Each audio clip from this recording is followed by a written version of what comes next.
साम्राज्य न्यूज, सामान्यांचा असामान्य आवाज. MIDC पोलिसाची दमदार कामगिरी. 8 घरफोडीचे गुन्हे उघडकीस आणले. सोलापूर शहरात होणाऱ्या घरफोडीची माहिती काढून तसेच आरोपितांचा शोध घेऊन त्यांच्यावर कारवाई करण्याकामी पोलीस आयुक्त यमराज कुमार व पोलीस उपायुक्त विजय कबाडे यांनी सूचना दिल्या होत्या.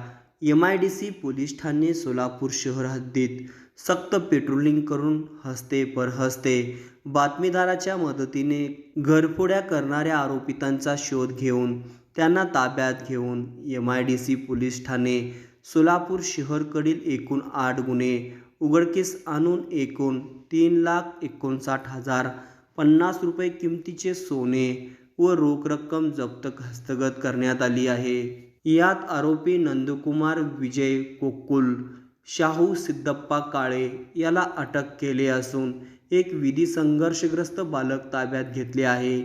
सदरची कामगिरी पोलीस आयुक्त यमराज कुमार, पोलीस उपायुक्त विजय कबाडे, सहाय्यक पोलीस आयुक्त अशोक तोरडमल, वरिष्ठ पोलीस निरीक्षक प्रमोद वाघमारे, पोलीस निरीक्षक विजय खोमणे यांच्या मार्गदर्शनाखाली सहाय्यक पोलीस निरीक्षक Nandkishor Salunke, police head constable Rakesh Patil, Nana Ubale, Deepak Doke, Sachin Bhange, police Naik Mangesh Gaikwad, police constable Suhas Arjun, Shankar Yalgi, Kashinath Waghe, Shailesh Swami, Deepak Narayankar, Amol Yadav, Amsiddha Nimbal, Devidas Kadam, Amar Shivsingwale, Bharat Tukkuwale यांनी पार पाडली.